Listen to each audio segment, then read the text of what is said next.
ชีวิตของพวกเฮาก็อาศัยเลือดเนื้อของผู้อื่นมาล่อเลี้ยงทรัพย์สมบัติภาสถานทั้งหลายได้มาเพราะชีวิตผู้อื่นเลือดเนื้อผู้อื่นตลอดทั้งหยาดเหงื่อแรงงานของผู้อื่น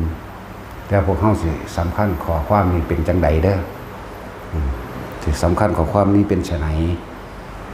คนที่มีบารมีสูงกำลังใจสูงสะสมมามากก็สิเข้าใจคนที่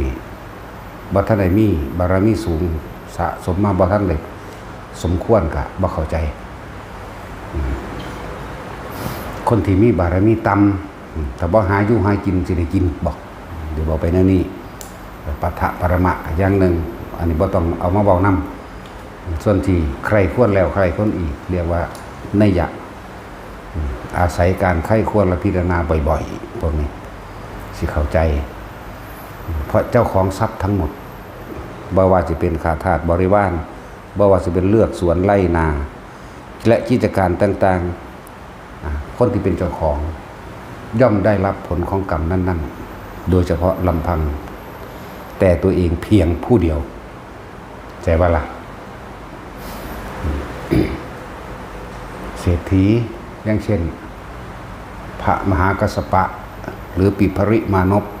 ตลอดทั้งนางภัตติกาภิราณีมีสมบัติเสมอกันพ่อแม่ของปิภริมานพเนี่ยบังคับลูกให้เอาเมีย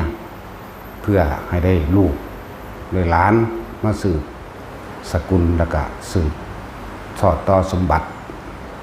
บังคับแล้วบังคับเล่าให้ทั้งได้ก็บ่เอาก็เลยต้องให้สร้างปั่นทองคำผู้หนึ่งตีแบบให้งามที่สุดเหมือนดูดังว่าเทพอักษรหมดละเมื่อปั่นรูปปั่นเสร็จเรียบร้อยแล้วเอาไปให้พ่อกับแม่เบิ่งถ้าหาผู้หญิงที่มีรูปร่างหน้าตาผิวพรรณออกเป็นท่องชมพูนุชแบบนี้จึงจะเอาพ่อแม่กับบริวันเด้จ้างคนไป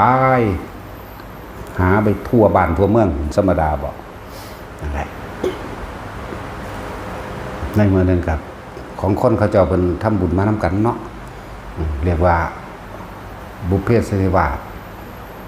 ความรักอันนี้เกิดขึ้นจากการอธิษฐานจิตตั้งสัจจะสั่งบารมีมารวมกันปิภริมานพกับภัตติกาภิราณีมาตั้งสมัยการก่อนพระพุทธเจ้าองค์ใดองค์หนึ่งแล้วก็สืบเกิดมาอย่างใดก็เจอกันย่ำนั้นเกิดมาพ่อกันก็เป็นผัวเมียกันมาตลอดนะเป็นสั้น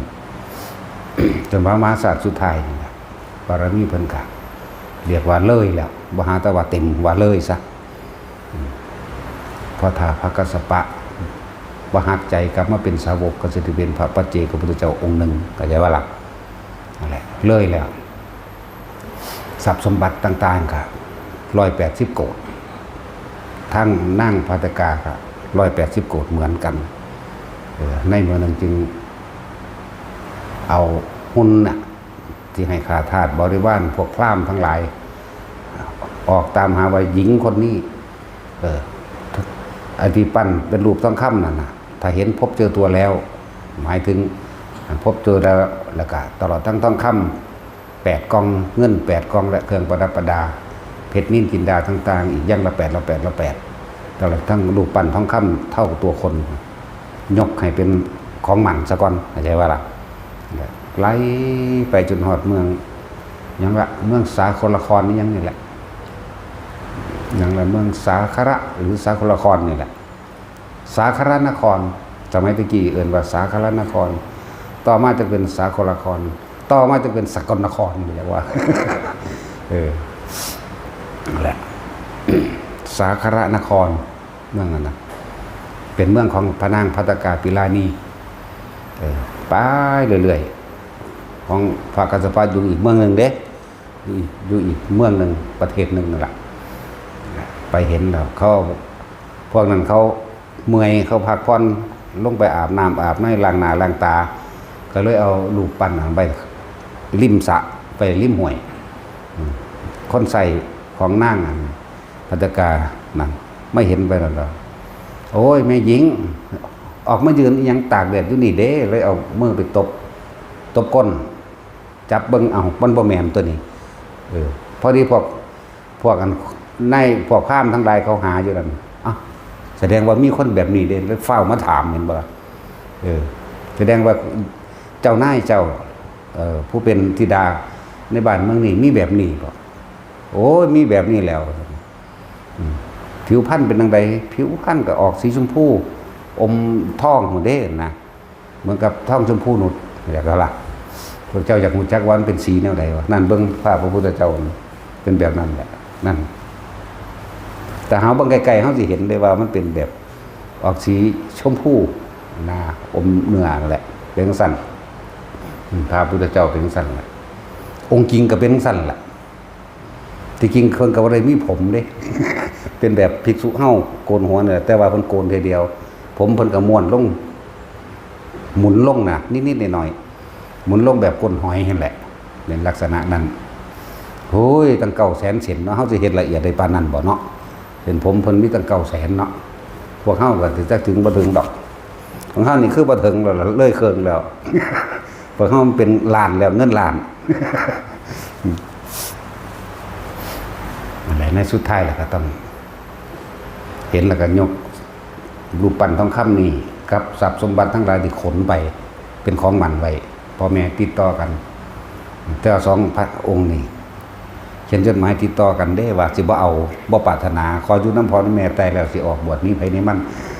คนส่งจดหมายมาพอกันที่มันแปลงสารดีบัดนี้ฉันรักเธอนะคิดถึงมาก คนละอย่างกันเลยกับที่ในใจเขาเขียนนั่นน่ะเขาเขียนนั่นน่ะฉันไม่ได้ปรารถนาที่จะมีครอบครัวที่มีชีวิตอยู่นี่เพียงแค่เลี้ยงดูบิดามารดาให้ตายไปเสียก่อนแล้วฉันมีความปรารถนาออกบวชฉันไม่ปรารถนากามราคะขอให้ท่านพี่ได้โปรดเข้าใจด้วยตามผู้ยิ่งกับเขียนเป็นผู้ชายกับเขียนแบบนี้แหละมาถึงโมเมนต์ที่เขาแปลงสารที่อยากให้ถึงวันนั้นจังเลย คิดถึงแล้วเกินเธอช่างอ่อนช้อยทั้งช่างน่ารักผู้ชายกับบรรยายเรื่องของผู้หญิงกับบรรยายเรื่องของผู้ชายเอาแบบมาเลยตกลงได้ไปแต่งงานกันอีหลีหามึงนี่นะแต่ว่าเขาเจ้ามือแต่งงานนั่นกะเขาเจ้าสิลอยพวงมาลัยขึ้นมาพวงหนึ่งเวลานอนติเตียงเดียวกันกับสร้างเขาเจ้าสิใส่สัจจะอธิษฐานดอกไม้ของใครถ้าเกิดความเศร้าหมองร้องห่อเหี่ยวลงขึ้นชื่อว่าของคนฝั่งนั้นใจของผู้นั้นปรารถนากามราคะเป็นบุคคลผู้มีความรามกเข้าใจว่าล่ะเขาเจ้าก็ตั้งน้ำกันนอนด้วยเตียงเดียวกันแต่ดูคนละฝั่งดอกไม้มันก็บ่เหี่ยวจักเทื่อแล้วอยู่จนพ่อกับแม่ตายแล้วก็ทรัพย์สมบัติของคนทั้งสองก็มาร่วมกันที่ผู้ละ180 โกฏเนาะร่วมกันแล้วมันก็หลายมากมายแล้วบัดนี้นั่นแหละจังว่าเพิ่นมีขอความธรรมที่มันน่าสะเทือนใจนะมื้อนึงพระปิภรินี่ออกไปเบิ่งหน้าไปเห็นเขาไถหน้าอยู่นกก็จิกกินใส่เดือนมั่งจิกกินหมดแมลงจิกกินต่างๆสารพัดมั่งเกิดความสะเทือนใจขึ้นมาทั้งเบิดตอนนี้นกจิกกินใส่เดือนจิกกินตะกะแตนจิกกินนั่นนี่ไปเลยบาปกรรมเป็นของไผเนาะก็เลยไปถามคนที่กำลังไถหน้าขาดหน้าอยู่นี่แหละบอกว่าพระนายเอ้ยนะนกที่มันกินเข่าในหน้ามั่งที่มันกินตะกะแตนและใส่เดือนแม้กระทั่งจิกกินปลาอยู่ในหน้าของเฮานี่บาปกรรมตกตรงกระไถหน้าตกเป็นของเจ้านายแต่เพียงผู้เดียวนี่เห็นว่าล่ะสะเทือนใจปุ๊บขึ้นมาเลยสมบัติทั้งหลายเหล่านี้ที่เฮาได้รับความมีความสุขสนุกสะดวกสบายแต่สมบัติทั้งหลายเหล่านี้ได้มาเพราะเลือดเนื้อของผู้อื่นสมบัติทั้งหลายเหล่านี้ได้มาเพราะเจือหยาดเหงื่อแรงงานของผู้อื่นและตัวเราเองก็อาศัยชีวิตผู้อื่นให้อยู่ได้แล้วเมื่อไหร่กรรมทั้งหลายเหล่านี้จะสิ้นไปจากเราเกิดความสะเทือนใจกลับมาบ้านนั่นแหละผู้เมียก็เป็นออกไปเบิ่งให้เขาเอาในบักง่ามาตากเอาฝายเอาไหมเอามอนต่างๆมาเลี้ยงมอนเลี้ยงไหมเด่นเพิ่นก็เบิ่งตัวม่อน ตัวไม้นั่นแหละเบิ่งมันกินม่อนทั้งสันทั้งสีแล้วว่าได้มีนกตัวหนึ่งบินลงมาจิกกินตัวม่อนตัวหมอนตัวม่อนนั่นแหละตัวนอนนั่นแหละตะขาบหนีออกไปสะเทือนใจอย่างหนึ่งต่อมาที่เขาตากในหมักถั่วเขียวน่ะถั่วเขียวตากง่าบัดมันมีแมงมีหนอนหรือมีอย่างขึ้นมาในหันนกก็ลงไปกินมั่งอันนี้มั่งตลอดทั้งเขาสาวหลอกสาวไหมใช่ป่ะก็มันก็ต้องมีดักแด่เนาะสลดแจกได้ถามแม่หญิงมันถามคนใส่เพิ่นสัตว์ทั้งหลายที่มันกลืนกินกันทั้งหลายแล้วนี่บาปกรรมตกเป็นของไผโอ้ยก็ตกเป็นของแม่เจ้าละเนาะบ่ได้ตกเป็นของผู้กระทำบ่ถ้าแม่เจ้าบ่สั่งผู้ฆ่าก็เฮ็ดบ่ได้นั่นแหละนอนใครครวนคิดหัน7มื้อพุ่นน่ะทั้งสองผัวเมียนั่นก็เว้าคำเดียวกันตรงกันเลยปากขึ้นปุ๊บสมบัติทั้งหลายที่เราได้มาทั้งหมดนี่ได้มาเพราะชีวิตเลือดเนื้อหยาดเหงื่อแรงกายของบุคคลผู้อื่นบาปกรรมทั้งหมดนี่ตกเป็นแก่ของเราแต่เพียงผู้เดียวเว้าพร้อมกันโดยไม่ได้นัดแต่ว่าจากเว้าพร้อมกันนั่นแหละหรือยังความสลดใจเกิดขึ้นก็เลยประกาศความเป็นไทยเป็นอิสระให้กับข้าทาสบริวารแบ่งสมบัติให้ญาติไปฝ่ายผัวฝ่ายเมียฝ่ายหญิงฝ่ายชายแล้วครับประกาศความเป็นอิสระให้กับหมู่ข้าทาสผู้ใดอยากได้หน้าเท่าใดผู้ใดอยากได้ท่องเท่าใดผู้ใดอยากได้อย่างเท่าใดก็เอาไปเอาเป็นที่พอใจเลยพอทั้งสองก็เขาไปสู้ตลาดร้านค้าเขาไปซื้อเอาผ้ากาเส้าผัดโกนหัวให้กันพร้อมแต่ว่าล่ะนั่งภัตตาการนี่โกนให้ปิภริมานพพระนี่ก็โกนให้กันโกนหัวให้กันนั่นแหละในสุดท้ายแล้วก็พากันไปซื้อกระเบื้องอันหนึ่งมาคือบาทนั่นแหละมากกับเที่ยวขอท่านแต่ว่าไปน้ำกันอยู่ไปสุดท้ายแล้วก็ตั้งคิดบวชถือศีล8ตะกี้บ่ท่านมีเขาเจ้าบ่ท่านได้ไปเห็นพุทธเจ้าจังว่าล่ะนั่นแหละจังว่าออกไปบิณฑบาตน้ำกัน2 มื้อ3 มื้อ5 6 7 8 มื้อ10 มื้อ20 มื้อนักเขาคนกับคารหานินทา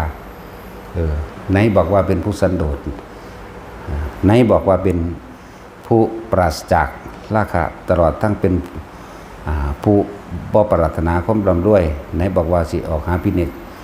สิเข้าสู่กรรมฐานไหนบอกว่าสิปล่อยว่างท่านทั้งสองก็ยังห่วงกันอยู่ก็ยังเดินตามหลังกันต่อยอยู่ก็บ่ได้ต่างอีหยังเลยที่บอกฉันจะออกจากกามได้จังได๋ผัวน้ำหน้าเมียน้ำหลังนะผมก็เลยคิดถึงผมก็เลยคิดสลดสังเวชในใจตัวเองเพิ่นก็เลยคุยกันคนในเมืองนี่รู้จักเราดีคนในเมืองนี่รู้จักเฮาดีว่าสมบัติทั้งเบิดที่เฮามีอยู่น่ะเฮาก็แจกเป็นทานทั้งเบิดตลอดทั้งคนในเมืองตลอดทั้งข้าทาสบริวารตลอดทั้งญาติทั้งหมดแต่คนในเมืองทั้งหลายนี่กระทำดีเพียงใดก็ช่างคำนินทายังมีอยู่เราจะหนีให้พ้นคำนินทาเป็นไปไม่ได้ถ้าอย่างนั้นเฮาจะเลิกกันแยกทางกันเฮาจะเลิกเดินตามกันเราจะขอแยกทางกันย่างไปเรื่อยๆออกจากเมืองได้บัดนี้ออกจากเมืองย่างไปมีทาง2 แผงนั่งภัตตกาบอกท่านพี่จงไปทิศตะวันออกเดี๋ยวน้องจะไปทางทิศเหนือก็ว่าไปนั่นแหละถึงเลิกแยกออกจากกันจังซั่นพอจะแยกออกจากกันแผ่นดินสะเทือนเด้บึ้มเลยพระพุทธเจ้าฮู้จักแล้วเร่งพยานเข้าสู่ค่ายพยานของพระองค์แล้วว่ามหาสาวกใหญ่ของเฮาองค์นั้นกำลังมุ่งหน้ามาทางนี้แล้วเพิ่นจึงแผ่สัพพนรังสีให้เห็นปุ๊บพระวหวิภรินี่เห็นปุ๊บแสงสว่างที่นี้ไม่เคยเกิดขึ้นในโลกจะต้องมีเฉพาะลำพังแต่เพียงผู้เดียวคือพระสัมมาสัมพุทธเจ้าได้เกิดขึ้นแล้วเท่านั้นเดินตรงไปเลยนั่นแหละพอจะตรงไปแล้วก็เกิดขนพองสยองเก่าปีติปลื้มเกิดขึ้นอย่างใหญ่หลายอันหลายอย่างพระพุทธเจ้าก็บวชให้เมื่อบวชให้แล้วก็ให้กรรมฐานไป7 มื้อเพิ่นจังบรรลุเรียกว่าล่ะส่วนนั่งภัตตกาภิรานี่ก็ด้วยกรรมอันนึงอยู่ดอกที่เฮ็ดให้เพิ่นไปตกอยู่ในเดรัจฉีตกอยู่ในพวกนักบวชเดรัจฉีจักเพิ่น เป็นผู้มีรูปกายสวยงามเพิ่นก็เลยต้องอาศัยลงไปในโค่นตมคือเฮ็ดให้ร่างกายของสกปรกแปดเปื้อนเพื่อสิอยู่ในสำนักเขาได้ใช่ว่าล่ะเรางามเด้นั่นแล้วมันสิเป็นอันตรายต่อจิตใจของร่างกายของเราเลยต้องบ่อาบน้ำลงไปแช่อยู่ในเปื้อนโค่นตมมั่งอยู่จังสั่นถึง5 ปี6 ปี7 ปีในตำราว่า5 ปีแต่เฮามันอยากเลยตำราเนี่ยจังว่าเฮาเป็นคนบ่ฟังความคนเอาลื่นออกมาแน่จริงๆคือ7 ปี7 ปีว่าตอนนั้นรอหยังคือจัง7 ปีก็รอสำนักของภิกษุณีได้เกิดขึ้นก่อนกับอีกอย่างนึงคือกรรมของเราเองที่เราเคยไปกักขังลงแนวคนบ่ให้บวชจากว่าล่ะเราก็เลยถือโทษตัวนี้เหมือนกันในศาสนาของพระพุทธเจ้าองค์หนึ่งอยู่ที่เพิ่นไปห้ามเขาบ่ให้บวชนี่เบิ่งดูน้อยๆนึงเด้พวกเจ้าเอ๋ยห้ามว่าบ่ให้บวชซื่อๆเด้นั่นแล้วแต่สุดท้ายก็ให้บวชอยู่เหมือนกันกับเพิ่นเองห้ามบ่ให้บวชอยู่ถึง5 ปี6 ปี7 ปีโตเพิ่นเองก็ต้องถือกั้นมรรคผลนิพพานเอาไว้ถึง6-7 ปีเหมือนกันนั่นแหละจังว่าเมื่อสำนักภิกษุณีจบแล้วหมายถึงมีแล้วเกิดขึ้นแล้วพระนางประชาวรีโคตมีตลอดทั้งภิกษุณีสุดแหลก 12,000 องค์ 2,000 ได้เกิดขึ้นแล้วนั่นแหละสิ้นกรรมจากว่าล่ะอกุศลกรรมนั้นถอยออกให้แล้วจังมีความคิดนึกอันหนึ่งจังเดินทางไปนั่นแหละจังได้ไปบวชอยู่ในสำนักนั้นพระมหากัสสปะ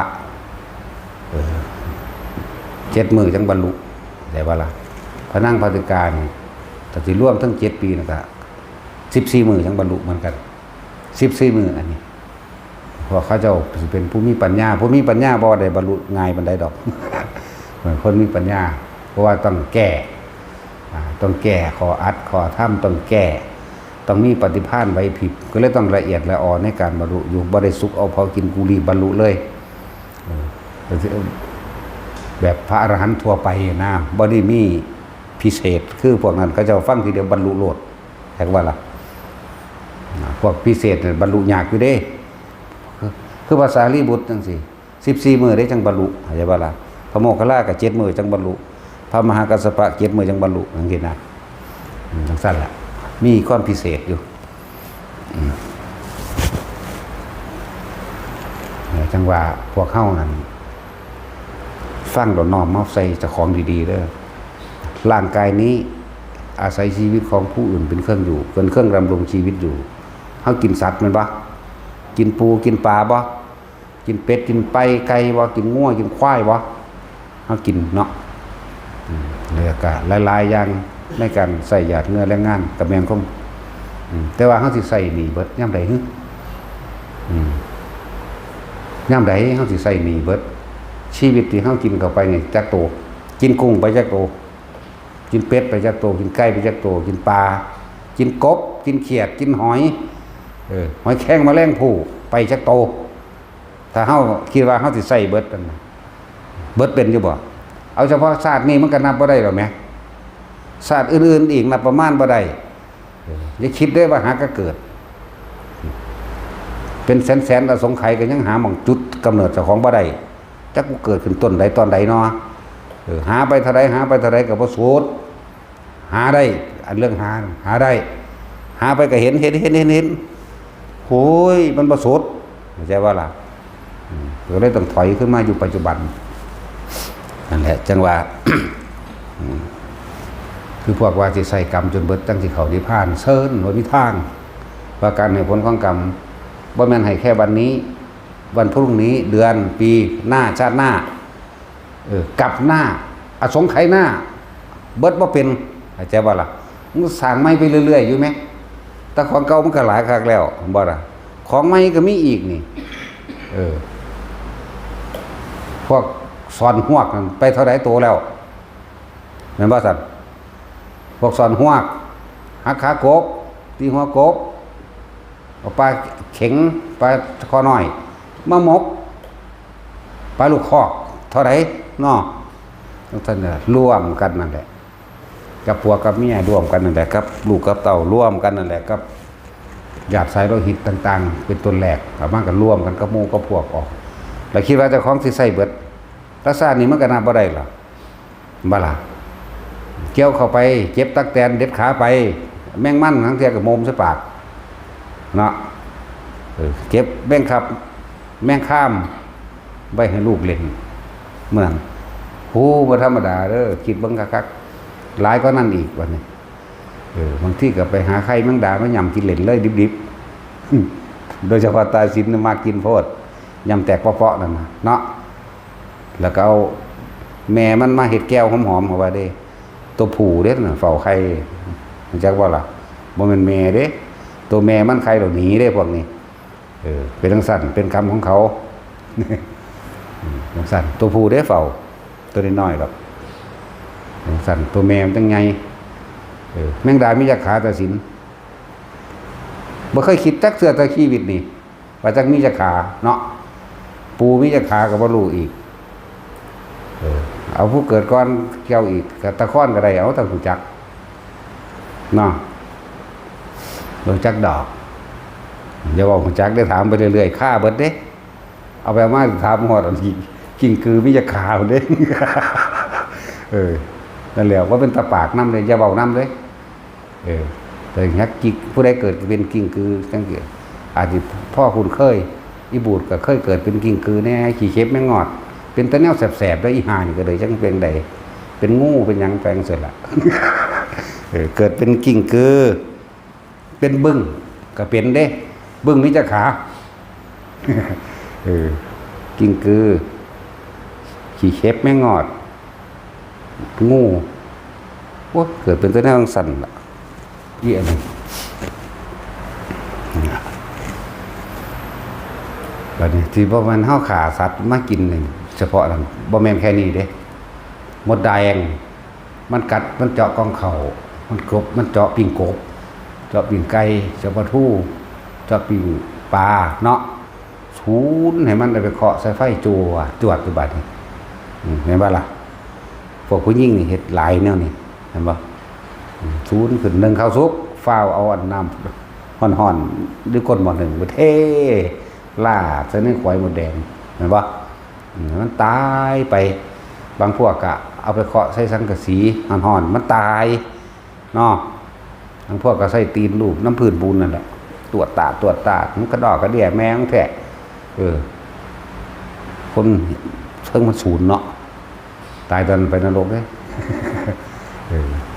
แต่ผู้ใดชื่อใดนะว่าขายยังมาต่อใดเนาะสัตว์เล็กสัตว์น้อยสัตว์ที่บ่มีคุณหรือสัตว์อย่างต่างๆก็เป็นไปตามกรรมตามบารมีของไปของมันแต่ว่าการให้ผลก็มีอยู่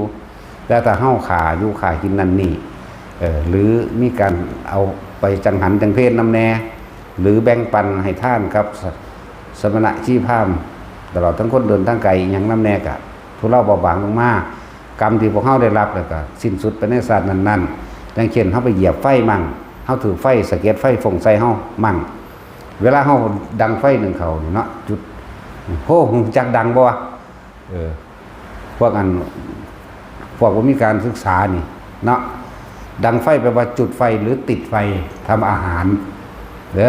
บ่แม่นดังอันนี้คือจมูก หรือบ่แม่นดังแบบคือเฮาดังคือเฮาเนี่ยดังเป็นผู้มีชื่อเสียงแม่นว่าล่ะพระนักเลงสายลุย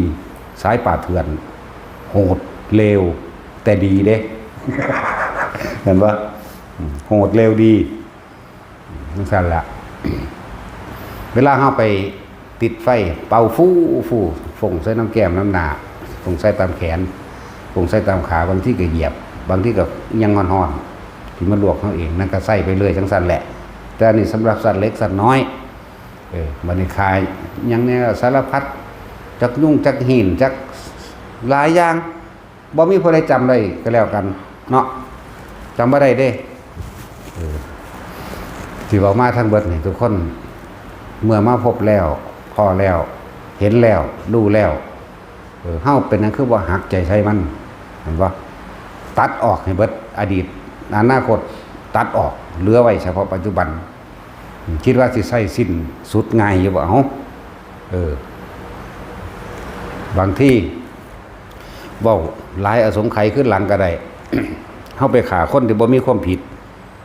แต่ว่าคนผู้นั้นอาจจะทำอนันตกรรมต่อไปเมื่อคนผู้นั้นสิ้นสุดอนันตกรรมออกมาแล้วอาสงไขยนี่ต่อมากรรมตัวนี้มาให้ผลเฮาพอเฮาฆ่าคนบ่มีความผิดก็มีเข้าใจบ่ล่ะนี่แหละจึงบอกว่ามันบ่แม่นธรรมดาเด้การใส่ผลของกรรมการให้ผลของกรรมเรื่องกรรมจึงเป็นเรื่องอจินไตยเป็นเรื่องสิบ่สมความคิดแล้วก็สิไปกำหนดเอาแบบเป๊ะเป๊ะเป๊ะเป๊ะขึ้นนักข่าวมันจะเอาคำตอบนี่บ่ได้เข้าใจบ่ล่ะนี่เป็นเรื่องอจินไตยที่เทศที่ได้ก็เป็นอจินไตยนะนั่นแหละอสงไขย 2-3 อสงไขยที่แล้วจังมาให้ผลเฮาตอนนี้ก็มีเฮาเป็นคนดีชาตินี่เป็นคนดีนักช่วยเหลือแบ่งปันนั่นนี่สารพัดแต่ว่าไปถึงบักนั้นขาตายซ้ำนี่แหมบักนั้นเลวขนาดเด้คนสิย่ำเอาว่าบักนั้นเลวเนาะอีนั่นเลวบักนั้นเลวแต่เฮาระลึกไปได้ว่ามันต้องมีเหตุไหมทุกอย่างมันมีเหตุอยู่แล้วทั้งที่เป็นการฆ่ากันได้เนาะกลับมาเบิ่งแล้วโอ้มันก็สมควรว่าเด้แต่ว่าเฮาฮู้เนาะเหมือนกันกับโจรองคุลิมานอะไรแต่เฮาบ่รู้เบื้องหลังเฮาก็สิสาบแช่งเล่าอยู่หั่นแล้วนั่นบ่ล่ะถ้าเฮาบ่ฮู้สาเหตุทั้งเบิดที่เป็นหยังเขาสิฆ่ากันไปฆ่ากันมาจังซั่นล่ะพอเฮารู้แล้วว่าเราเคยเกิดเป็นควายป่าเฮาฮู้แล้วว่าคนทั้งหลายนี่ใช้วิธีดักแล้วก็ฆ่าแล้วกินแล้วก็ฮู้แล้วว่าเราอาศัยการท่าเนื้อของเราเองเพื่อสิเป็นพวกมีกำลังศาสตราวุธใดๆไม่อาจสามารถทำร้ายได้เป็นเจ้าแห่งศาสตราพร้อมมันสั้นแล้วคนก็เลยขาเล่าบ่ได้ขนาดเล่าขาคน1,000 1,010 กว่าคนนั่นแหละมันสั้นแล้วนี่มันมีเหตุนี่ก็บอกเรื่องอจินไตยคือกันเด้อจินไตยเบิดเด้นี่ที่บอกอยู่เดียวนี่ถ้าว่าเรื่องของกรรมเป็นอจินไตยทั้งหมดเป็นสิ่งที่ไม่ความคิดที่จะสรุปเหตุผลลงได้เอาเป๊ะเรียงลำดับบ่ได้มันสั้นแล้ว แต่ว่าให้สำคัญขอความว่าทรัพย์สมบัติที่เฮาได้มาทั้งเบิดตลอดทั้งชีวิตที่เฮามีอยู่ล้วนแล้วแต่อยู่ด้วยการกินเลือดเนื้อผู้อื่นแม้ว่าสั่นกินบ่สั่นกินปลาอยู่บ่ไผก็เลยกินสุคนแหละเนาะถ้ามีไดโนเสาร์ก็กินไดโนเสาร์พุ่นแล้วแต่ประเทศเฮามีอูฐบักก้อยอูฐคือสิแซ่บเนาะแต่สินก้อยว่าเฮาจะกินก้อยอูฐเด้ล่ะเนาะนี่แหละกินเบิดเลยโดยเฉพาะคนอีสานเนี่ยมึงมาเบิ่งอีโกนาเอามาก้อยคือสิคักมันตัวใหญ่ว่ะเนาะอีโกนาสิกระปอมใหญ่มั้ยสิกระทางใหญ่แล้วนะแต่ถ้าเฮาฟังเบิ่งคักๆแล้วพิจารณาไขควรเข้ามาดีๆเด้อเฮาเป็นตะประมาทในการภาวนาอยู่เขาเป็นตะประมาทในการทำสมาธิเขาเป็นตะประมาทในการดึงสติขึ้นมาอยู่กับกายใดบ่นะปฏิบัติธรรมหรือทำสมาธิก็บ่แม่นว่าเฮาสิมานั่งหลับตาอยู่เดินอยู่หรือว่าอยู่ในเฉพาะในวัดเพราะมันทำได้ทุกที่เลยอยากให้ขอคิดเตือนสติแต่ละคนว่าจุดที่ไหนก็ได้ปฏิบัติธรรมได้ทั้งนั้นเพราะการปฏิบัติจริงๆมันอยู่ที่ใจเฮาเองทุกสิ่งเกิดขึ้นจากจิตนะว่าล่ะเกิดขึ้นจากสิ่งนี้จิตเป็นผู้สั่งสมเบิดทุกอย่างแล้วก็เป็นผู้รู้เบิดทุกอย่างเกิดก็เกิดเพราะจิตแสดงอาการแห่งการคิดออกไปแล้วก็ปรุงแต่งมันคิดให้มันเป็นไปได้ตามที่อารมณ์ต่อของบันทึกไว้ว่าอยากเป็นอย่างนั้นอยากได้อย่างนี้นั่นแหละก็เรียกว่าแต่ละคนการทำงานกับการเป็นพระธรรมหรือการละกิเลสให้มันเป็นไปโดยลำพังตีคู่กันได้จากว่าผู้ทำงานหยังกระสร้างเนี่ยเมื่อบ่คุยบ่เว้ากับลูกค้ากับคนป่วยบ่ขายของหรือยังก็แล้วแต่กับของมันสู้กันภาวนาตัวเองทรงชั้นเจริญชั้นหาเครื่องอยู่แห่งความรู้สึกเจ้าของอย่าเอาความรู้สึกไปอยู่กับผู้อื่นแต่ความรู้สึกอยู่กับความรักกับความเกลียดผู้อื่นนั่นแหละพบเกิดตลอดเลยใช่ป่ะล่ะเขาว่าผู้อื่นบ่แม่นเฉพาะคนเดียวสัตว์เลี้ยงนานาชนิดไปโมโหกับปลากับตอนนั้นกับไปละนรกกับปลาละบ่ล่ะจึงเรียกว่าจิตมีที่ตั้ง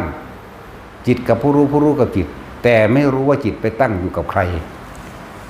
ไปตั้งอยู่ไปรู้อยู่ไปทำความรู้สึกอยู่กับคนนั้นหญิงชายลูกหลานเลนหล่อน สัตว์เลี้ยงหมูหมากาไก่ปลานกเป็ดคนเลี้ยงหยังก็สิห่วงนั่นกุ้งมันก็เลี้ยงไปเห็นบ่ล่ะสั่นแล้วคนทำสวนก็อยู่กับสวนนั่นแหละจิตมีที่ตั้งที่สวนที่เลือกสวนไร่นา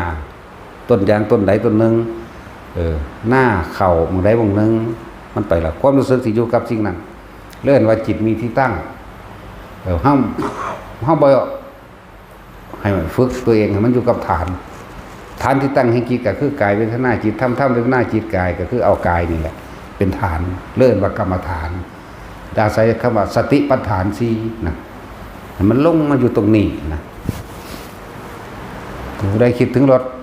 มันก็อยู่รถนั่นแหละจิตมีที่ตั้งก็ตั้งอยู่ที่รถที่บ้านที่หมาที่เป็ดที่ไก่ที่ปลาหลานเหลนลูกผัวเมียเรื่องของอากาศร้อนแท้หนาวแท้เรื่องของฟืนต้นไม้สารพัดนั่นแหละจิตมีที่ตั้งเมื่อจิตมีที่ตั้งความคิดนึกปรุงแต่งย่อมเกิดขึ้นสังขารคือความคิดนึกปรุงแต่งย่อมเกิดขึ้นเมื่อมีความคิดนึกปรุงแต่งเกิดขึ้นแล้วอารมณ์ย่อมเกิดขึ้นเมื่ออารมณ์เกิดขึ้นคือเอิ้นว่าอารมณ์ที่ยังคล้องอยู่แล้วเอิ้นอาสวะก็เกิดไปพร้อมภพก็เกิดไปพร้อมกามภพรูปภพอรูปภพแต่ส่วนมากมันจะไปทั้งนิติทุกขติภพนิติจากทุกขติภพบ่ล่ะทุกขติแมงสัตว์นรกเปรตสุรกายและเดรัจฉานนี่ทุกขติภพน้อยนักน้อยหนาที่จะเป็นสุขติภพอันมีมนุษย์และสวรรค์เป็นต้นมีสุขติภพเฮาอาศัยการฟังธรรมอาศัยการได้ยินได้ฟังคนที่ฟังธรรมเนี่ยสิ่งที่บ่เคยได้ยินก็ได้ยินเด้สิ่งที่เคยได้ยินอยู่แต่ว่าข้อความ1 2ข้อความบ่เข้าใจแต่ว่าได้ฟังซ้ำเพิ่นอธิบายขยายความเกิดความเข้าใจเห็นบ่ล่ะและการฟังธรรมจึงเป็นสิ่งที่สำคัญสุจิปุริสุก็หมายถึงว่าสุตตะมยะสุตตะคือการได้ยินได้ฟังธรรมนั่นแหละเมื่อเฮาได้ยินได้ฟังแล้วก็จะมีการคิดไขข้อเพื่อหน้าเปรียบเทียบจิตจึงเป็นผู้คิดผู้นึกผู้ปรุงผู้แต่งและมีความเปรียบเทียบและลงความเห็นใดเห็นบ่ล่ะสุจิปุบางอย่างที่ว่าเข้าใจก็ต้องปุจฉาถามลิเกิดขึ้นมาคือเขียนบันทึกเอาไว้เรียกว่าสุจิปุริเขาเจ้าตัวหรือเป็นกุศโลบายเขาเจ้าว่าเป็นคาถาเรียนเก่งเห็นว่าล่ะเอาไปปึกบังรู้สิต่อไปสิเรียนเก่งมาตั้งใดเนาะปัญญาเกิดขึ้นจากการได้ยินได้ฟังคำว่าปัญญาเฮาก็บ่เข้าใจอีกนะความรู้เรื่องต่างๆเกิดขึ้นจากการที่ได้ยินได้ฟังเมื่อการได้ยินได้ฟังเกิดขึ้นแล้วมีการคิดเปรียบเทียบลงความเห็นตามความเป็นจริงได้แล้วก็มีการจดจารึกและบันทึกเอาไว้สิ่งใดไม่เข้าใจก็ถามเข้าใจป่ะล่ะนั่นแหละ อานิสงส์ของการฟังธรรมจึงมีมากถึงแม้ว่าเฮาบ่บรรลุในศาสตร์นี้มันก็เป็นเสบียงไปศาสตร์หน้าเข้าใจป่ะล่ะคนได้ยินได้ฟังแล้วย่อมเปลี่ยนตัวเองได้มีความเห็นเริ่มเปลี่ยนที่แรกก็เปลี่ยนจากความคิดเข้าใจป่ะล่ะแต่เก่าเฮาคิดมกมุ่นวุ่นวายอยู่แต่เรื่องเดียวมองกว้างขึ้นโลกทัศน์นี่สิกว้างขึ้นได้คนฟังธรรมเข้าใจว่าโลกะคือเรื่องของโลกทัศน์แปลว่าทัศนะความเห็นในเรื่องของโลกจึงเรียกว่ามองโลกกว้างมากขึ้นเป็นโลกทัศน์เห็นบ่แม่นว่าเฮาสิมกมุ่นอยู่ในหมู่บ้านนี่บ่บ้านเดียวหรือกับคนผู้เดียวหรือกับเรื่องใดเรื่องหนึ่งแต่ว่ามันสิมองกว้างขึ้นทั่วโลกสมมุติว่าผู้ใดก็เกิดมาตายทั่วโลกจังซี่มันก็มีโลกทัศน์กว้างขึ้นแม่นบ่ล่ะหรือเรื่องการทำมาหากินต่างๆพวกเฮาเนี่ยชินกับการปลูกข้าวบ่ฮู้จักปลูกแอปเปิ้ลเนาะบ่จักปลูกองุ่นนะบัดนี้เฮาไปรับความรู้มาจากหลายๆอย่างโลกทัศน์มันกว้างขึ้นเรื่องจักหาวิธีปลูกแอปเปิ้ลปลูกองุ่นจังซี่เนาะแล้วมีการปลูกนั่นนี่มากขึ้นตะกี้พวกเฮาโลกทัศน์มันยังแคบ สมัยที่เฮ็ดหน้าแล้วก็สิเฮ็ดหยังปลูกยางกีบเนาะเฮ็ดหัวเฮ็ดสวนไปเก็บผักปลูกผักหอมผักบัวหาอยู่หากินใช้น้ำลำห้วยน้ำหนองเจ้าของเองเดี๋ยวนี้โลกทัศน์มันกว้างขึ้นไปทำงานกรุงเทพว่าการเรียนการศึกษาก็สูงขึ้นแบบกว้างขวางขึ้นว่าล่ะนั่นแหละแต่ว่าการฟังธรรมนี่โลกทัศน์ทั้งจิตใจกว้างขึ้นได้บัดหูจักว่าสัตว์โลกเป็นไปตามกรรมหูจักว่าทุกสิ่งทุกอย่างย่อมเกิดแก่เหตุหูจักว่าทุกสิ่งทุกอย่างเป็นอนิจจังบ่กี่ลังอย่างยืนจากอย่างหูจักว่าผู้ใดเข้าไปยึดในสิ่งใดผู้นั้นก็ทุกข์กับสิ่งนั้นหูจักว่าอนัตตาหมายถึงความเสื่อมสลายแตกดับทั้งนั้นนี่หูจักอนิจจังทุกขังอนัตตาแต่หูจักอริยสัจสี่ทุกข์แม้ความเกิดก็เป็นทุกข์แก่เป็นทุกข์เจ็บเป็นทุกข์เจ็บไข้ได้ป่วยไม่สบายเป็นทุกข์ความตายเป็นทุกข์หูจักสาเหตุแห่งความทุกข์ความอยากตัณหาและอุปทานของเราเองเมื่ออยากได้สิ่งใดแล้วไม่ได้ดังใจก็เป็นทุกข์เมื่อได้แล้วคงรักษาเอาไว้เมื่อเสื่อมสลายหรือสูญหายไปก็เป็นทุกข์เดินตัณหาคือความอยากอุปทานคือความยึดเห็นปะก็หูจักนี่แหละจึงว่าทุกข์สมุทัยนิโรธเมื่อหมดอยากในชั่วขณะหนึ่งวิคัมภนะหรือเกินว่านิพพานชั่วขณะขณะจิตหนึ่งมันก็มีอยู่แบบในขณะนั้นบ่อยากได้อย่างเลยดับเย็นโล่งโปร่งแบบบ่มีอารมณ์กับสิ่งใดนั่นแหละเลื่อนว่านิโรธแปลว่าดับความอยากจากว่าล่ะ คนเข้าใจว่านิพพานเราสิตายจังไปเด้ว่าล่ะจังสั้นเด้นิโรธท่านดับความคิดเห็นในความใดดีไม่เป็นอยากได้อยากดีไม่เป็นบ่มีแล้วจังสั้นบัดนี้ก็ได้รู้หนทางแห่งการดับทุกข์เลื่อนมักมีองค์8เมื่อได้ยินได้ฟังแล้วเกิดการเปรียบเทียบนี่จังว่าสัมมาทิฏฐิมีความเห็นตามความเป็นจริงแล้วแต่ว่าล่ะสัมมาสังกัปโปดำริคือความคิดเกิดขึ้นในขณะปัจจุบันตามจริงสัมมาวาจากรรมโตอาชีโววาจโมสติสมาธิเกิดขึ้นนั่นแหละการได้ยินได้ฟังจึงทำนี่สามารถแก้ได้ทุกปัญหาแก้ได้ทุกปัญหาส่วนปัญหาของโลกแก้โลกไม่ได้ตัณหาแก้ตัณหาไม่ได้ผู้อยู่เหนือตัณหาสามารถแก้ผู้มีตัณหาได้แต่ว่าละบาดเขาจึงฟังแล้วก็น้อมนำเข้าไปปฏิบัติบัดนี้ปฏิบัติบ่แม่นซื่อมันซื่อว่าอ้างกันแต่ว่าปฏิบัติธรรมมันเป็นจังไดปฏิบัติธรรมเน้นจอเข้ามาจิหู้ดังอย่าของรถนั่นบ่ล่ะแบบเน้นให้เลยหมายทุกคนทรงฌานเจริญฌานหรือจับจุดอุณาโลมเพื่อเป็นเครื่องอยู่ในกายอย่าหนีออกจากกายบอกหลักการว่าสติปัฏฐาน4กายเวทนาจิตธรรมเวทนาจิตกายรวมแล้วทำให้จิตตั้งมั่นรวมเป็นหนึ่งเมื่อรวมเป็นหนึ่งมีอารมณ์อันเป็นหนึ่งอุเบกขาเกิดขึ้นจังจะหนึ่งถ้าอุเบกขาบ่เกิดบ่หนึ่งเดี๋ยวก็พอใจมั่งบ่พอใจมั่งแม้ว่าล่ะนั่นแหละก็เรียกว่าจิตหนึ่งถือตามความรู้สึกที่เป็นหนึ่งหรือจิตตั้งมั่นมั่งสติมั่งว่าล่ะปัจจุบันณขณะมั่งเดี๋ยวมันก็สิคอยหูคอยเห็นไปเองตะกี้เฮาบ่ฮู้จักว่าเฮาปวดหลังปวดแอวปวดแข้งปวดขาดอกเท้าบ่มานั่งภาวนาเห็นบ่หรือว่าเฮานั่งสมาธินี่ฮู้จักเด้บัดนี้ว่าเจ้าของปวดขาฮู้จักเด้ว่าเจ้าของมึนตีนเกี่ยวกินตีนเน็บเกิดเน็บชาเกิดปวดไหล่ปวดข้อแบบนั้นแบบนี้นั่นคือการอยู่กับตัวเองแล้วจิตสงบในระดับหนึ่งแล้วเด้จากวันนี้สงบ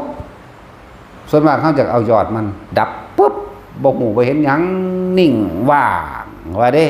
บ่แม่นแบบนั้นนั่นคืออีกระดับหนึ่งจากบ่ล่ะ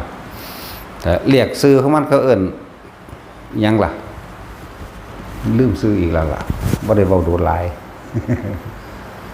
ชาตินะว่าเกี่ยวกับชาตินะมันยังแท็กซี่มึงชื่อได้บ่นี่มันสองอย่างเอาหยังรัคนูปนิชฌานก็บอกมันจบในบักห้านี่บ่มีสมองบอกเนาะอารามณูปนิชฌานและรัคนูปนิชฌานนั่นบ่ซั่นอันนั้นอารามณูปนิชฌานจิตรวมนิ่งเป็นหนึ่งอย่างหนึ่งรัคนูปนิชฌานสองอย่างบ่ซั่นแต่เฮาสิเอากันในลักษณะของรัคนูปนิชฌานตามรู้เห็นความเกิดดับไปพร้อมกับการทรงฌานเจริญฌานเลยเอิ้นว่ารัคนู เห็นพระไตรลักษณ์ไปพร้อมเห็นความเกิดความดับเห็นอนิจจังเห็นทุกข์เห็นอนัตตาเห็นความบ่เที่ยงบ่จีรังยั่งยืนไปพร้อมไหมตัวนั้นกับเขาอารามณูปนิชฌานเป็นสมถะเต็มที่กับเขาชั้น4เฮาว่างไว้ก่อนตัวนั้นก็สร้างมันถ้ามันเป็นก็เป็นแต่มันบ่เป็นก็บ่เป็นเฮาบ่ไปถือเอาแม้กระทั่งความสงบแล้วไม่สงบก็ไม่ยึดนั่นแหละวิธีที่แนะนำให้ทุกคนอยู่เลยนี่เป็นวิธีที่คิดว่าง่ายสุดแล้วก็ทำได้ทุกที่เข้ามาทุกที่อยู่บ้านก็ทำได้ทำงานก็ทำได้ขับรถอยู่ก็ทำได้จักว่าล่ะทำได้ทุกที่แล้วก็ทำได้ทุกตลอดการทุกเมื่อเป็นอาการิโกไม่จำกัดการและเวลาแต่ว่าล่ะบัดที่แนะนำให้อยู่นี่อยู่ที่ความคิดอยู่ที่สติอยู่ที่ความระลึกนึกถึงทุกคนบ่ท่านเป็นก็มาฝึกเอาบ่ล่ะมาฝึกเอาเด้อพวกบางคนก็เบิ่งคลิปเบิ่งอันที่เฮาแสดงทำไปนี่บางมื้อเฮาก็เว้าสอนอยู่นะก็เฮ็ดเป็นเลยก็มีนะบางคนก็คิดเอามันบ่เป็นแต่คิดเอามันค่าคิดเลยว่าเป็นถ้าสิมันสิเป็นต้องบ่คิดจังว่าง่ายแล้วเป็นวิธีที่หาให้แบบอาศัยตกกระไดพ้อยโจรกระไดจังว่าล่ะนี่จังหวะตกกระไดพ้อยโจรมันหลายแล้วแต่ละคนมีความห่วงซึ่งกันและกันหลายอย่างบางคนก็เป็นหนี้คือตะค้อนเป็นหนี้เนาะมีบักหลายบัก30-40 ล้านจักเป็นแนวใดจังเพียงสั่นถ้าว่าหาให้รวยก็มีแต่หาให้ถูกกว่าเก่าอีกเนาะแท็กซี่ก็3 ล้าน4 ล้านใกล้เบิดแล้วบ่หรือเพิ่มกว่าเก่าอีกแต่ช่วยเด้ใกล้เบิดหรือยังอยู่ปานนั้นว่าเรียนสูงพวกบ่มีสมองเนาะเรียนสูงทำงานสบายเป็นข้าราชการโอ้ยกูจะหาก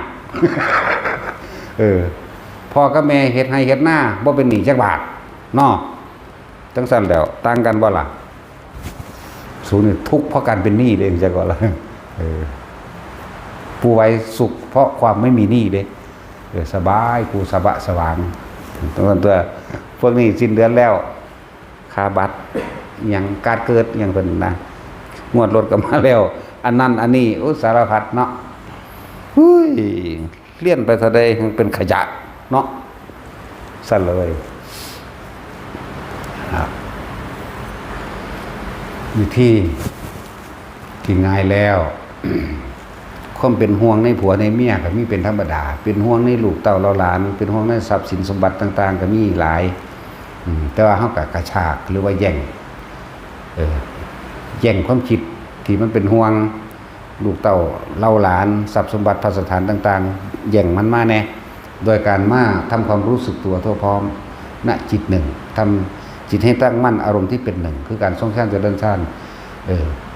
หัดลืมมันมั่งว่าอีกทรัพย์หัดลืมมันแน่ฝึกหัดให้ลืมสิ่งที่ห่วงให้ลืมสิ่งที่อยากเข้าใจว่าล่ะฝึกหัดว่าให้ทุกคนทรงฌานเด้อจากจุดอุณาโลมเด้อถ้าเฮามีความคิดนึกเข้าสู่ลมหายใจวัตถุสิ่งของทั้งหลายที่เฮามีอยู่มันก็ถูกลืมไปแล้วเข้าใจว่าล่ะปึ๊บเข้ามาอยู่ในลมหายใจเขาออกทีนี้อุณาโลมมันเกิดขึ้นเป็นเครื่องยืนยันว่าเป็นผู้มีจิตตั้งมั่นแล้วจังว่าล่ะบ่ต้องไปเว้าเรื่องยอดมันดอกที่กิมก็ยอดนำกันทั้งเบิดนั่นแหละเพียงแต่ว่าปัญญาพวกเจ้านี่สิรู้เท่ารู้ทันบ่ความรู้ความเห็นของพวกเจ้านี่สิรู้เท่าทันคำว่าอนิจจังอนัตตาบ่รู้เห็นความเกิดดับในชั่วขณะนี่สิฮู้บ่แค่รู้ลมหายใจเข้าออกแม้แต่อุณาโลมบ่เกิดกับสร้างความคิดไปปั๊บดึงกลับมาลมปั๊บนั่นเห็นความเกิดดับแท้นี่นึงได้บาดนี่อ๋อแบบนี้นี่เองตัวบาดนี้เฮาต้องการความมั่นคงเฮาก็เลยฝึกให้มันเกิดอุณาโลมเกิดขึ้นทำความรู้สึกตัวให้เกิดขึ้นเพื่อเป็นเครื่องยืนยันรับประกันตัวเองว่าเป็นผู้ทรงฌานเจริญฌานมีความมั่นใจเกิดขึ้นแต่องค์ฌานแต่ละองค์มันก็มีปิติเป็นเครื่องประกอบมาละวิตกหมายถึงคิดถึงลมหายใจเข้าออกหรือคิดเรื่องใดเรื่องหนึ่งพวกสมมุติว่าพระมูสามเณรมื้อนี้ท่องปาฏิโมกข์อยู่นี่เอิ้นว่าวิตก ท่องก็ไปก็มาก็มาก็ไปอยู่นี่วิจารณ์ก็คือใจมันขาดให้มันต่อเนื่องในเรื่องเดียวนั่นแหละบางที่ปิติมันก็เกิดนี่บัดนี้เฮาน้อมเข้ามาเรื่องการสู้ลมหายใจวิตกนึกถึงลมหายใจเข้าออกเอาสั่นสุดแค่นี้แค่ดังฮักเนี่ยนั่นแหละจนว่ามันอยู่นิ่งแล้วปุ๊บจิตมันอิ่มหรือว่ามันคลายอันอื่นออกมันเป็นจิตเหมือนกับมันได้พักผ่อนอารมณ์หรือมันอิ่มมันเลยแสดงความแผ่ซ่านออกมาทางร่างกายน่วงตรงหน้าผากนี่เป็นเครื่องยืนยันรับประกันว่าเป็นผู้ทรงฌานเจริญฌานที่หนึ่งวิตกวิจารปิติสุขเอกคตาจิตตั้งมั่นในอารมณ์ที่เป็นหนึ่งนี่แหละฝึกไปแค่อันเดียวนี่แหละอันที่สองเดี๋ยวมันก็เคลื่อนขึ้นไปเองเป็นเอาเองบางที่ห้องก็ขึ้นขับรถปั๊บขึ้นนึบขึ้นเลยแต่ว่านั่นแหละชั้นสองแต่ว่าระบาดนี่ชั้นที่สามเด้รู้สึกว่าโล่งโปร่งเบาสบายในระหว่างทำกลางอกเบาสบายเด้นั่นแหละจังว่าสุขเอกคตานี่อีหยังสิสุขได้แต่บ่แม่นความสงบคือต้องบ่คิดอย่างว่านี่ถ้าคิดอยู่มันบ่สงบดอกนะคิดการคิดจิตเจตนาต่างๆนี่ย่อมมีอารมณ์เกิดขึ้นพอใจกับไม่พอใจบ่มีความสงบถ้ามีอารมณ์สองอย่างเกิดเห็นใจว่าล่ะพอใจมั่งไม่พอใจมั่งถ้าบ่มีความคิดยังเกิดขึ้นมันสงบโล่งๆโปร่งๆเวิงๆวางๆอยู่พอสำนั้นแหละนั่นแหละชั้นสามละเอียดเข้าจนสามารถรู้แม้กระทั่งความคิดตัวเองพุทธขึ้นได้จักว่าล่ะอะไรจังว่าเพิ่นให้เฮาฝึกหัดปฏิบัติตัวเองให้เฮานายช่างผู้สร้างเรือนนายช่างผู้เข้าไปสู่การก่อภพก่อชาติคือความคิดเท่าเอง ล้วนออกจากจิตผู้รู้กับจิตนี่ร่วมอยู่ในนี่ทั้งเบิดเด้เวทนาสัญญาสังขารวิญญาณก็ร่วมอยู่ในจุดจิตตัวเดียวเริ่มเป็นผู้รู้แต่ว่ารู้ซื่อๆโดยบ่ได้คิดนึกปรุงแต่งให้มันเป็นไปตามที่ตัวเองอยากให้เป็นได้บ่เท่านี้นึงได้บัดนี้ดับได้บัดนี้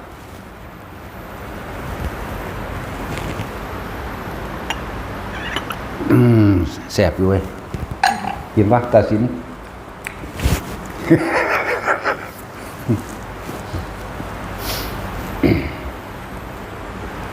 ทุกอย่างร่วมอยู่ที่จิตที่บอกว่าทุกอย่างร่วมอยู่สัญญามันก็บันทึกไปปึ๊ดบ่มีเดี๋ยวแต่ตัวใดมันสิพูดขึ้นกับเวลาที่มันกระทบกันกระทบคือเห็นนั่นแหละความพอใจกับไม่พอใจเกิดโลดดอกคนบ่ฝึกแล้วนะจากว่าล่ะก็มาเกิดมาจากสัญญาเกิดมาจากเวทนาเกิดมาจากสังขารก็เกิดมาจากวิญญาณคือเก่าของตัวแม่นว่าล่ะตาเห็นปุ๊บโอ้ยเป็นตาสร้างตัวอีหานว่าดิเนาะคือเฮาเห็นคนแถวนี่สิเป็นคนดังเหียนๆสั่นๆแล้วก็สิเป็นหู้ดังขึ้นพอบ่เลยมันคือเป็นสั่นทั้งอีบูด แล้วไปเห็นแต่หู้ดังเป็นดังเหียนๆได้คนทางนี้เนาะมันเป็นไดคือเป็นสั่นกรรมพันธุ์หรือกรรมพืชบ่เป็นดังสั่นๆเด้แล้วก็สิเงื่องขึ้นแล้วเป็นหู้ดังเก่าเนาะ แล้วแต่สินเมียเจ้าหังคักก็เห็นนั่นได้คือหัวโลดแต่มันเป็นจังไดเป็นมีตั้งป้องขึ้นมาแล้วเป็นหู้ดังเข้าไปนะ เห็นสั่นละคนทางนี้เป็นดังแบบนี้เนาะเป็นดังเหียนๆต้องป้องขึ้นมาแล้วเป็นหู้ดังสังเกตเบิ่งเด้อ คนทางนี่นั่นแหละ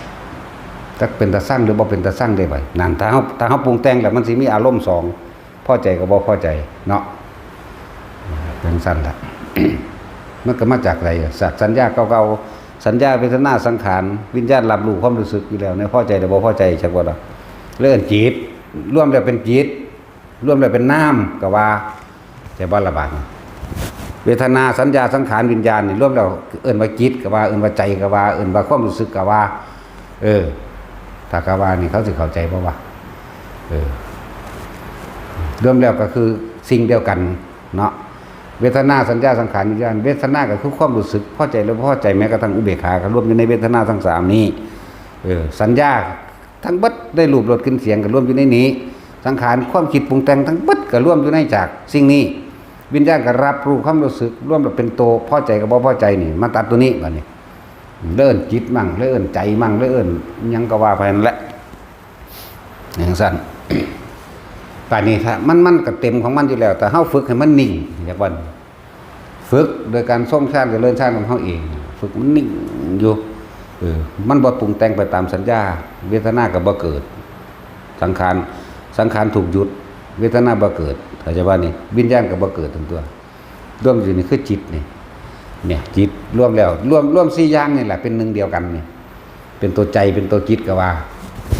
เป็นธาตุรู้ก็ว่าเข้าใจว่านี่มีความหมายเช่นเดียวกันเป็นธาตุรู้กับผู้รู้กับจิตกับผู้รู้กับจิตหรือธาตุรู้ก็ถูกต้องอันเป็นเดียวกันโดยความหมายเดียวกันเด้อเนี่ยอยู่จังซี่ไปในเฮาฝึกให้อยู่กับลมเอาลมเป็นที่ยึดไว้ซะก่อนเอาลมเพิ่นเลยสอนให้พวกเฮาอยู่กับลมหายใจเข้าออกเมื่อลมหายใจเข้าออกก็เอาเครื่องเบรกปีติมาเป็นเครื่องยืนยันรับประกันว่าเป็นผู้มีจิตตั้งมั่นในอารมณ์ที่เป็นหนึ่งต้องอุเบกขานั่นแหละฟื้นไปเรื่อยตาเฮาเห็นปุ๊บสัญญาก็สิบอกว่าหญิงว่าชายเข้าใจป่ะแต่ถ้าจิตไม่คิดไม่นึกอารมณ์พอใจและไม่พอใจเกิดขึ้นมาได้วิญญาณก็ดับบ่มีตัวเขาไปรับรู้เอาความรู้สึกนั่นแหละเป็นแบบนี้ตาเขาเห็นผู้หญิงตาเขาเห็นผู้ชายตาเขาเห็นสัตว์เลี้ยงตาเขาเห็นควายตัวใดตัวหนึ่งเขาเห็นปุ๊บเขาสิรู้ว่านั่นคือควายตัวผู้หรือตัวเมียเขาก็รู้ในสัญญาเขาเองเดิมเองบางทีเขาปรุงแต่งว่ามันงามหรือบ่งามนั่นสังขารเกิดความคิดเกิดเข้าใจว่านี่ถ้าปรุงแต่งปุ๊บความคิดเกิดเวทนาพอใจก็เกิดวิญญาณรับรู้เอาความรู้สึกมาบันทึกไว้เกิดพร้อมพบเกิดอย่างว่าเรานี่นั่นแหละเขามันธรรมดาได้อันมาอธิบายอันความละเอียดขนาดนี้เวทนาสัญญาสังขารวิญญาณคือใจก็ว่าจิตก็ว่าผู้รู้ก็ว่าหรือธาตุรู้คือสิ่งเดียวกันทั้งหมดนั่นเป็นแค่ชื่อนามสมมุติอันหนึ่งเอามาเปรียบในความรู้สึกที่มันรู้ของมันปัจจุบันนั่นแหละทั้งสั้นแหละเขาเห็นคนแก่ก็รู้เด็กก็รู้ว่าเด็กเห็นบ่ล่ะมันรู้ได้จังไดมันก็รู้ในสัญญาเขานี่เองนั่นแหละบางที่จึงบอกว่าสัญญาเวทยิตานิโรธสัญญากับจุดใจเขานี่แหละถ้าสังขารมันบ่ทำงานคือมันบ่คิดนึกปรุงแต่งเวทนาเกิดขึ้นมาได้นิโรธมันก็ดับตัวจะว่าลาบันนิโรธคือดับความคิดนึกปรุงแต่งพอใจบ่พอใจเกิดบ่ได้ก็บ่มีตัวบันทึกอารมณ์ความพอใจหรือบ่พอใจคือตัววิญญาณบ่ได้เป็นผีเด้ซึ่งพวกเฮาเข้าใจว่าวิญญาณเป็นผีแต่ว่าล่ะเป็นธรรมดาละศัพท์ภาษาตามพื้นบ้านเขาแหละพอเข้าใจแล้วบัดนี้จิตใจก็ธาตุรู้หรือผู้รู้กันเดียวกันนี่แหละบัดนี้มาแยกให้ฟังละเอียดเวทนาสัญญาสังขารวิญญาณก็อันเดียวกันคือสิ่งเดียวกันก้อนเดียวกันเป็นก้อนเดียวกันสั้นมันเฮ็ดจังใดเฮาสิหยุดมันได้ก็วิธีนี่ก็บอกแนะนำให้แล้วขึ้นอยู่กับการเพียรและพยายามของไผของมันเด้ผู้ใดขยันผู้นั้นก็สงบได้มากจังซั่นผู้ใดขยันสงบก็คือปราศจากความคิดนึกเรียกว่าปราศจากความคิดนึกแต่อารมณ์มันบ่เกิดก็เอิ้นว่าสงบแต่ว่าล่ะอารมณ์บ่เกิดพอใจแต่บ่พอใจบ่เกิดสงบตัววิญญาณหมายถึงตัวบันทึกธาตุรู้บันทึกว่าพอใจและไม่พอใจนี่จริงๆ4อย่างคืออันเดียวกันเวทนาสัญญาสังขารอย่างคือสิ่งเดียวกันเปรียบเดียวแล้วว่าธาตุรู้แต่ว่าธาตุรู้น่ะมันสิออกไปปรุงแต่งบ่ขนาดนั้นเนี่ยแต่ว่าบางครั้งเขาก็เอิ่นว่าสัญญาเวทยิตานิโรธบางที่ก็ใส่ศัพท์คำว่าอสังขตธรรมแปลว่าไม่สังขารคือไม่คิดนั่นบ่ธรรมคือสิ่งทั้งหลายทั้งปวงที่ตาหูจมูกลิ้นกายใจของเฮาก็ไปรูปรสกลิ่นเสียงปุ๊บถ้าไม่คิดไม่นึกไม่ปรุงไม่แต่งในความอยากได้อยากดีอยากมีอยากเป็นเวทนาเกิดขึ้นมาได้เห็นบ่ครับพอบ่คิดอันเนี้ยแปลว่าไม่สังขารแปลว่าไม่คิดกับสิ่งทั้งหลายทั้งปวงคือธรรมมันก็ดับทำให้บ่อยทำให้มากเดี๋ยวพวกเขาก็คิดเองดับ ชินในการไม่คิดไม่นึกปรุงแต่งในความอยากได้อยากดีอยากมีอยากเป็นแต่ว่าความคิดนึกปรุงแต่งต่างๆในการคุยเจรจาสนทนากันมีเป็นธรรมดาแต่ว่าไม่มีอารมณ์เข้าไปปนอยู่ในนั้นเฮาบ่ไปกำหนดผิดและถูกเฮาบ่ไปกำหนดต้องอย่างนี้เท่านั้นอย่างอื่นไม่จริงนะเฮาบ่เข้าไปเป็นเจ้าของสิ่งที่เฮาคิดบ่เข้าไปเป็นเจ้าของหรือจัดระเบียบกฎกติกาต่างๆเฮาบ่เข้าไปยืนยันตัดสินนะนั่นแหละอาศัยลมหายใจอาศัยการทรงชาติเจริญชาติเป็นเครื่องอยู่เด้อคำว่าปัญญาก็คืออธิบายให้ฟังอยู่นี่แหละแปลว่ารู้ทั้งต้นทั้งเหตุทั้งผลตามความเป็นจริงและสรุปลงได้ถ้าจิตไม่คิดไม่นึกไม่ปรุงไม่แต่งในความอยากได้และอยากเป็นปึ๊บพออารมณ์พอใจได้ไม่พอใจเวทนาก็เกิดบ่ได้สัญญาเกิดบ่ได้สังขารเกิดบ่ได้วิญญาณเกิดบ่ได้ปัจจุบันนี้ทุกอย่างมันก็ดับพบก็ดับพบเกิดขึ้นไม่ได้แต่เฮาเฮ็ดอยู่จังซี่ตลอดคนละเอิ้นเดี๋ยวนิพพานอสังขตธาตุอสังขตธรรมนิพพานดับเย็นหรือว่างหรือสุญญตาขาดออกจากความยึดมั่นถือมั่นในตัวในต้นสุญญตาจากสุญญาวะสุญญะมาจากคำว่าสัญญาตามาถึงอัตตาเอาสองศัพท์นี่มาบวกกันแล้วเรียกว่าสุญญตาสมาธิร่วมกันแล้วโอ้ยสอนบาลีอีกห่างเดียวเขาสิเลยสิรู้ว่ากูจบบาลีทั้งสั้นแหละนั่นแหละอธิบายศัพท์นี่เข้าใจนำเป็นธรรมดาเพราะว่าเฮาบ่รู้ส่วนมากเอาหนังสือมาเถียงกันนั่นนะส่วนมากก็คือเอาความจำต่างๆจากหนังสือจากครูบาอาจารย์ตำรากับอาจารย์คนสิเอามาตีกันดูๆจากวันนี้เอามาถกเถียงกันเพื่อเอาชนะว่าอาจารย์กูถูกอาจารย์มึงผิดนี่แหละจึงบอกว่าพวกเจ้ามีความเคารพในครูบาอาจารย์องค์ใดองค์หนึ่งแต่บางครั้งพวกเจ้าก็จะไปดูถูกครูบาอาจารย์องค์ใดองค์หนึ่งเหมือนกันถ้าสิ่งนี้มีสิ่งนี้จึงมีเมื่อท่านมีความเข้าไปยึดมั่นถือมั่นว่าอาจารย์กูดีอาจารย์กูเป็นอรหันต์อาจารย์คนอื่นไม่เป็นอรหันต์สิ่งนี้ก็ต้องมีเหมือนเดิมเข้าใจว่าล่ะบ่แม่นตัดสิทองเอาอิมัสสมิงสติอิทังโหติเด้เพราะสิ่งนี้มีสิ่งนี้จึงมีเพราะสิ่งนี้เกิดขึ้นสิ่งนี้จึงเกิดตามเมื่อสิ่งนี้ดับไปสิ่งนี้จึงดับไปจึงดับตามย่อมเกิดขึ้นไม่ได้บ่แม่นแค่ทองเอาแค่นี้เด้เอาความจริงใส่กันเลยจากบ้านนั่นสั่นแหละ ครูบาอาจารย์เพิ่นก็เป็นแต่เพียงผู้บอกทางบุคคลผู้ใดรู้ธรรมจากท่านผู้ใดบุคคลผู้นั้นย่อมเป็นครูสูงสุดของเขาควรทำสัมมาคารวะตลอดทั้งอาจาริยะบูชาคุณของอาจารย์แม้ว่าบุคคลผู้เป็นอาจารย์จะกระทำผิดก็ช่างเราไม่ควรเข้าไปซ้ำเติมเข้าใจว่านี่ควรยกเอาไว้หรือหาวิธีช่วยเหลือให้ผ่านพ้นจากวิกฤตในเหตุการณ์เป็นธรรมดาเข้าใจว่าล่ะนั่นแหละตอนนี้ในระหว่างทุกสิ่งทุกอย่างล้วนแล้วแต่เป็นครูทั้งหมดเด้อนี่เขาอยากให้มองเสมอกันเด็กน้อยก็เป็นครูเขาได้เด้ล่ะเข้าใจว่าล่ะมาแล้วเพิ่นให้ว่างคิดให้เป็นกลางหรือคำว่าธรรมนี่ธรรมะนี่แม้ว่าใครจะพูดก็ตามถ้าพันทำให้พ้นทุกข์ได้ย่อมมีค่าเสมอกันคือปล่อยวางเห็นปะแต่ว่าถ้าไม่ปล่อยวางไม่เสมอเด้มันจะเอาครูบาอาจารย์กับคำธรรมไปถกไปเถียงไปเอาชนะแต่เอาชนะทั้งบัดไม่นั่งวอกแวกๆเลยนี่แม่งบ่หรือคนเห็ดหรือพี่บานั่นแหละ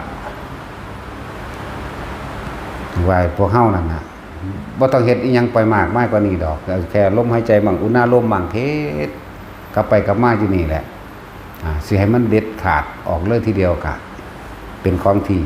ยังมีห่วงอยู่ยังมีกังวลอยู่เหมือนบ่ล่ะกังวลด้วยเรื่องนี้เรื่องผัวเรื่องเมียเรื่องหลานเรื่องทรัพย์สมบัติที่มีอยู่ยังไม่จัดการนะและเรื่องหลายๆเรื่องนะที่พวกเข้ากังวลอยู่แต่ถ้าเมื่อไหร่ที่เราหายกังวลต้องอาศัยการทรงชาตินี่แหละ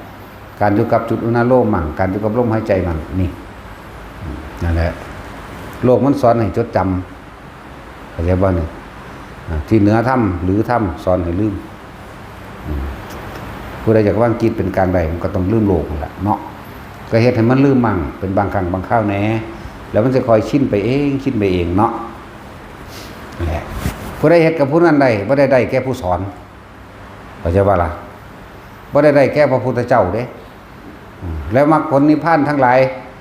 ที่มีมาแล้วเนี่ยบ่ได้ตายไปนํกันกับพระพุทธเจ้าผู้ตายไปแล้วเด้แล้วก็บ่แม่นว่าบ่ได้ไปอยู่นํกับผู้ท่านบ่ได้เกิดเด้เข้าใจว่าล่ะเพื่อไปหวังภาษีอริยเมตไตรพระอนันต์ไปข้างหน้าแม่บ่ได้อยู่นํผู้ท่านได้เกิดแล้วก็บ่ได้สูญหายไปกับผู้ตายไปแล้วถ้ำยังคงเป็นถ้ำเสมอภาคเหมือนเดิมอยู่ที่ตัวเฮาได้ยินได้ฟังแล้วมันอยู่ที่เฮาเองได้บัดนี้เฮาต้องน้อมเข้ามาปฏิบัติในตนเองจักบอกน้อมเข้ามาสู่ตนที่เพิ่นบอกอยู่เรื่อยๆนั่นโอปัญญิโกควรน้อมเข้ามาสู่ตนเมื่อได้ยินได้ฟังแล้วจะเอหิปัสสิโกนี่โอปัญญิโกเมื่อรู้เข้ามาในสู่ตนแล้วปัจจตังนั่นน่ะเป็นสิ่งที่ท่านควรรู้เฉพาะตัวของท่านเองท่านจะเอาไปยืนยันตัดสินผู้อื่นว่าผิดว่าถูกว่าจริงว่าปลอมว่าบุญว่าบาปไม่ได้ถ้าจะปล่อยว่างจริงๆต้องแบบนั้นถ้าเอาไปยืนยันผิดถูกนั่นนี่ไปแทรกแซงในความคิดเห็นผู้อื่นก็แสดงว่าปล่อยวางไม่ได้เข้าใจป่ะล่ะสั้นแหละที่บอกอยู่เรื่อยๆบอกว่าเฮาบ่ได้ยืนยันตัดสินว่าไผผิดไผถูกว่าไผจริงว่าไผปลอมแต่ว่าธรรมะขอคำแนะนำในสภาวะปรากฏการณ์นิมิตต่างๆอารมณ์ความรู้สึกต่างๆรูปรสกลิ่นเสียงต่างๆในขณะที่ปฏิบัติจังซี่ได้เฮาก็บอกให้แบบนี้คือนี่แบบนี้คือนี่ซื่อๆเด้นั่นคั่นล่ะบัดนี้แม้การเข้าไปรู้สู่ความรู้แจ้งเห็นจริงตามจริงถ้ายึดอยู่แม้กระทั่งความจริงเจ้าก็ไปเกิดน้ำสิ่งที่เจ้ายึดก็ไปเกิดน้ำสิ่งที่เจ้าว่ามีอยู่จังว่าล่ะเป็นศัพท์หรือเป็นภาคภาษาที่เอามาอธิบายแต่ละคนฟังเฮาก็เอาสมมุติมาเว้าซื่อๆเด้เพราะว่าวิมุตติพูดไม่ได้เพราะไม่มีอะไรให้พูดเข้าใจว่าล่ะเพิ่นก็เลยเอาแค่ให้ข้อเปรียบข้อเทียบเพิ่นจึงเอิ้นว่าเนยยะให้ความเห็นคำว่าเนยยะให้ความเห็นบ่อยๆนั่นแหละพวกที่ยินดีรับฟังความเห็นอื่นผู้อื่นความเห็นอื่นหมายถึงนอกจากสิ่งที่ตัวเองเห็นความเห็นถูกเข้าใจว่าหนึ่งความเห็นอื่นแล้วก็จากผู้อื่นเข้าใจว่าหลักน้อมเข้ามาถ้าเฮายอมรับมันได้ถ้าเฮานำไปปฏิบัติได้ทั้งหลายแล้วนั่นกับตัวเองที่เป็นผู้พ้นเองแม่นบ่ล่ะบ่แม่นเพิ่นพ้นเด้เพิ่นพ้นบ่เพิ่นก็บ่รู้นะจึงบอกว่าทั้งหลายเนี่ยล้วนแล้วแต่ต้องทำด้วยตนเองต้องปฏิบัติด้วยตนเองต้องเฮ็ดด้วยตนเองรู้ด้วยตนเองอีกบุคคลผู้หนึ่งที่ทำความรู้แจ้งและบริสุทธิ์ใจแล้วเหมือนพระพุทธเจ้าเพิ่นก็บ่เฮ็ดให้ผู้อื่นได้เพิ่นมีแต่เป็นผู้บอกนั่นบ่ล่ะจังซั่นแหละ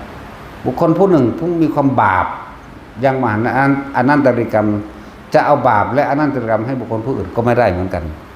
นี่บุญบาปของไผของมันจะว่ามันไปยืนยันตัดสินให้กันอันนั้นนี่ก็บ่ได้หรอกคนที่ยังมีความเห็นไปยืนยันตัดสินนั่นนี่อยู่นั่นน่ะเพิ่นให้คำแนะซื่อๆเด้แต่ว่าคนที่ไปยืนยันตัดสินจะมีอารมณ์เกิดขึ้นโลกธรรมจะเกิดนั่นแหละจังหวะพวกเฮาฝึกตัวเองให้มันเกิดความเคยชินแน่แม้จะห่วงผัวห่วงเมียห่วงลูกห่วงหลานห่วงการห่วงงานอยู่ห่วงเงินห่วงทองอยู่ก็ช่างเถอะแต่ว่าขอให้ฝึกยังดึงมันมามั่งมื้อหนึ่งจัก3เวลาก่อนที่จะหลับก่อนที่จะลุกนี่ต้องตื่นบ่แม่นมานั่งขมอเลยเด้อคนตื่นขึ้นยืนเลยบ่หรือนั่งขมออยู่รถบ่แม่นว่าซั่นมันตื่นมันง่วงเงี้ยขึ้นเฝ้าคิดเข้ามาหาลมหายใจซะก่อนเข้าใจบ่ล่ะนี่บ่แม่นโอ๊ยต้องลุกขึ้นมานั่งสมาธิก่อนเว้ยมันไปฮอดไกลแล้วความคิดมันเร็วกว่าดอกเนาะคิดถึงเฮือนเดี๋ยวนี้เห็นเดี๋ยวนี้คิดถึงห้องนอนเดี๋ยวนี้เห็นเดี๋ยวนี้มันเร็วบ่ซั่นบ่มีหยังสิมาเร็วเท่ากับความคิดเด้คิดถึงดวงจันทร์อีเกิงเดี๋ยวนี้เห็นเดี๋ยวนี้คิดถึงดวงอาทิตย์เดี๋ยวนี้เห็นเดี๋ยวนี้เร็วบ่ล่ะมันสั่นแหละมันเร็วมากสิ่งที่เฮ็ดให้มันซาได้คือลมหายใจเฮานั่นล่ะอยู่ไปอยู่มาเขาเดี๋ยวก็ไปแล้วดึงกลับมาไปบ้านแล้วไปงานแล้วไปเงินแล้ว ดึงกลับมาลมหายใจ เกิดความเคยชินดอกเดี๋ยวมันก็เป็นของมัน เมื่อมันชินนี่มันสิเป็นของมันเอาเองดอกแต่ว่าล่ะเฮ็ดไปเรื่อยคำว่าตกกระไดพ่อยโจรบางทีในช่วงจังหวะเฮานั่นนิ่งว่างรถส้นตูมตายซ้ำไปนิพพานเลยก็มีเด้อสิบอกให้นั่นแหละตกกระไดพ่อยโจรเบิ่นไปนรกนั่นผู้ไปนรก สายันเป็นนรกอันนั้นเฮ้ยใครกูลงไปถือมันข้างหนักเก่าๆซะบ่น่าสิเดตีนฟาดมันขึ้นมาเนาะ จังซั่นแหละนั่นตายแล้วขึ้นได้ล่ะพวกเจ้าถามเบิ่งเด้อว่าความจริงเด้อบ่เว้าเล่นเด้อนี่มันขึ้นมาอยู่นั่นชื่อว่าสายันและสัญญา นั่นแหละอีกผู้หนึ่งมันป่วยอยู่เดือนนี้เมียมันแพงหวงหลายสมน้ำหนามึงก็เป็นนางเฝ้าอย่างดมนี่ได้อีหาอ้วนก็เลยอีขยึก มึงหมากหลายมึงกอดแล้วก็ดมสุดๆไปเรื่อยๆเด้อมึงเถียงกูหลายสมน้ำหนาว่าบาดเลยกูได้บอกอย่างด่ากูอีหามึงฟังอยู่เดียวนี่แหละเนาะทั้งศูนย์กว่าเก่ามึงเรียนหัวออกคุณต้องสั่งแล้วมึงสั่งกูกินขี้ดังเด้อกูจังสิเสือแต่เครียดหลายกับผูกข้อตายยึดต้นไม้บอกกูแต่กูจะล่องไปซ้ำมึงเองดอกเนาะเอาลูกตุ่มทุบเอาว่าถึงเบ้าขวานดอกมันไม่ได้งอผู้ใดเด้เนาะผู้ใดว่าคนที่มาเข้ารบนับถือกูเด้มึงบอกเพื่อนกูบอกต้นหนาดิโอ้กูบอกเพื่อนคือกันแต่ว่ากูกระซิบเอานี่อีหามึงนี่ นี่กระซิบใส่ไม้จะปากดังหลายเขาถึงยินหอยอีหานี่เนาะ หอยอีหามึงนี่นะเราแต่สินแล้วคิดแล้วเพราะว่าเรามีสมองว่าเลยวางได้กระสังหัวอย่างเดียวเนาะเอาสัมปทาน